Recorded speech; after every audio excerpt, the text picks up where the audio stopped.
It started as one of those weeks when you think nothing unusual could possibly happen. The sun was out, my lawn was mowed, and for once, the neighborhood felt calm. I'd been living in this HOA community for about 4 years, long enough to know the rules, and long enough to understand that rules here were less about harmony and more about control. And at the center of that control was Karen. Not just any Karen, the HOA Karen. The kind who wore pastel cardigans like a badge of authority and carried a clipboard heavier than the moral weight of her hypocrisy. She wasn't technically the president, but she may as well have been. Everyone feared her more than the official board. For a while, I stayed out of her way. I followed the guidelines, kept my trash bins hidden, my mailbox color approved beige, and my grass trimmed exactly 2 inches high. But in HOA land, compliance isn't peace. It's just a delay before the next storm.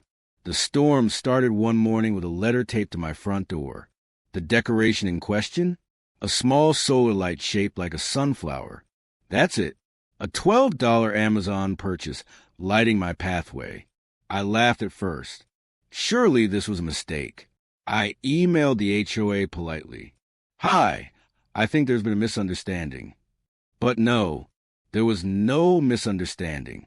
Karen herself replied within hours. She even attached a PDF of the rules highlighted, as if I'd been caught committing a federal crime. I took it down. But something inside me clicked that day, something between disbelief and defiance. I didn't know it yet, but that small sunflower light was a first domino. Over the next few weeks, letters kept coming. One for improperly aligned garbage bins. Another for overgrown vegetation, which meant 2 weeds by my mailbox. Each time I complied. Each time, Karen smiled that tight, smug smile that said, I own you. Until one day, she went too far. It was late spring, and I decided to repaint my fence. Same color, same shade, just freshened up. The next morning, Karen was outside my yard, snapping pictures like a paparazzo. That week, I got another fine, $200 for unauthorized property modification. Now, most people would have paid it, but I decided to check the HOA bylaws myself. I downloaded the entire 74-page PDF and started reading. By page 42, I realized something shocking. Karen herself was in violation. She had installed a new mailbox design last year, one not on the approved list.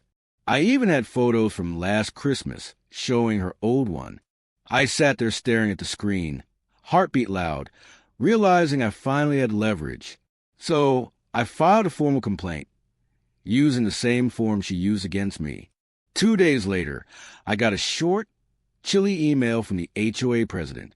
I didn't expect much, but what happened next spiraled into something no one could have predicted.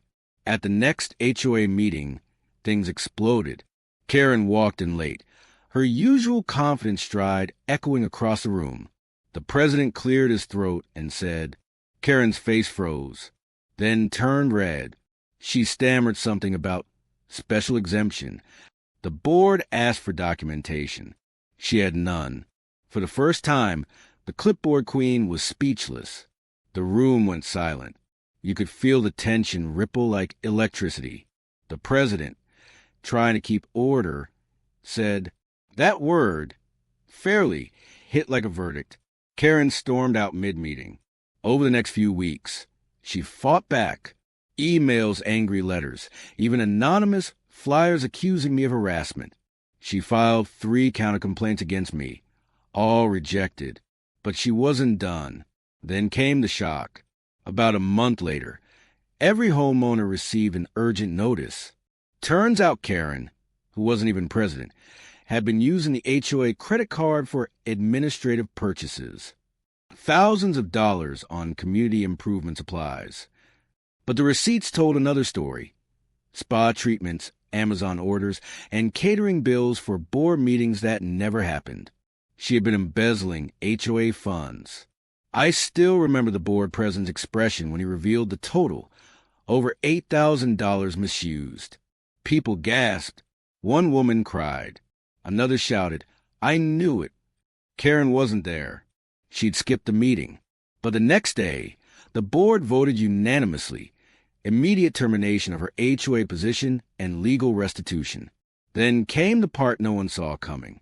When the auditors went through her records, they found she'd also fallen behind on her own HOA dues by almost a year.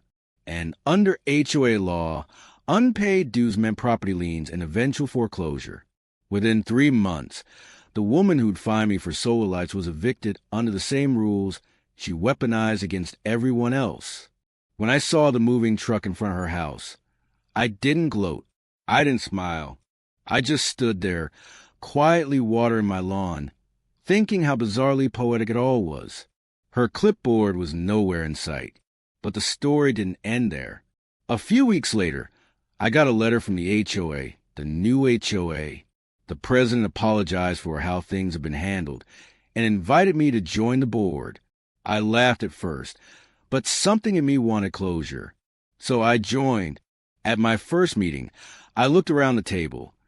The same seats where Karen once ruled with pettiness and paranoia. And I made a simple proposal. Everyone agreed. The room felt lighter that day. Sometimes justice doesn't arrive with fanfare or vengeance. Sometimes it comes quietly, carried by the weight of truth and time. And maybe that's why this story stayed with me, because it reminded me that power built on fear always collapses. Karen thought she was untouchable. She thought the rules protected her. But rules, when twisted too tightly, eventually snap back. That's how the HOA Karen got evicted, not by me, not by revenge, but by her own reflection in the rule book she worshipped. Months later, I walked past her old house. The new owners had repainted it a cheerful yellow, with bright garden lights lining the path, the same kind she once banned. At night, those little lights glow like quiet symbols of freedom. Every time I see them, I smile not out of spite, but peace. Because sometimes the smallest light, the one someone tries to take away, ends up illuminating the truth. And that's the